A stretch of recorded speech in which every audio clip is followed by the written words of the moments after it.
Amici telespettatori, buonasera a tutti, siamo nella rubrica dei videomessaggi d'amore e amici voglio di nuovo rinnovare un videomessaggio che abbiamo fatto nella puntata scorsa della signora Ninfa. Come vi ricordate la signora Ninfa ha voluto fare un videomessaggio rivolto ai figli ma non le è piaciuto e quindi stiamo per rinnovare di nuovo il videomessaggio. Buonasera signora Ninfa. Ciao.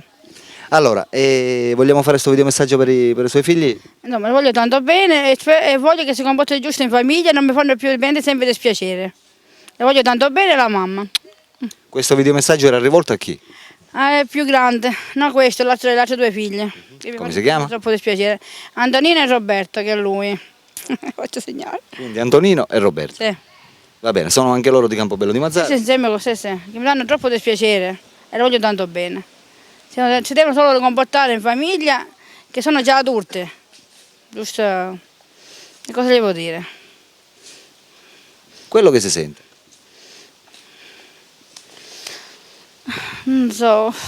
Che li vuole tanto bene. Sì, questo lo so, lo voglio tanto bene, però mi fanno sempre dispiacere, cioè, tutti i giorni, che non ce la faccio più. Vabbè. E questi sono i suoi figli, abbiamo detto Antonino? Antonino e Roberto. Antonino e Roberto. Sì.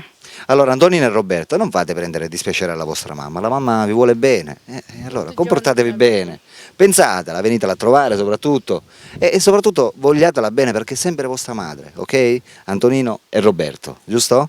Vi raccomando, Ora c'è l'altro pupo, insomma. E poi l'altro videomessaggio per chi era? Compagno. Al suo compagno? Sì, sì. Va bene, allora questo amici è un videomessaggio dedicato al compagno della signora Ninfa. Ascoltate.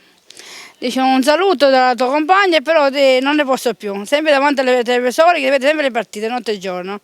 E mi trascura molto, non ne posso più. Come devo fare? Va bene, come si chiama il suo compagno? Francesco. Allora Francesco, abbiamo qua Ninfa che ti pensa, insomma, va. Tu ti metti a guardare le partite e la trascuri. Francesco, sveglia, ma ti vuole bene. Francesco, diamoci un colpo di mano e pensala, ok? Vabbè, abbiamo fatto questo videomessaggio. Ciao da Alberto, ciao da Ninfa. e ciao amici, a dopo.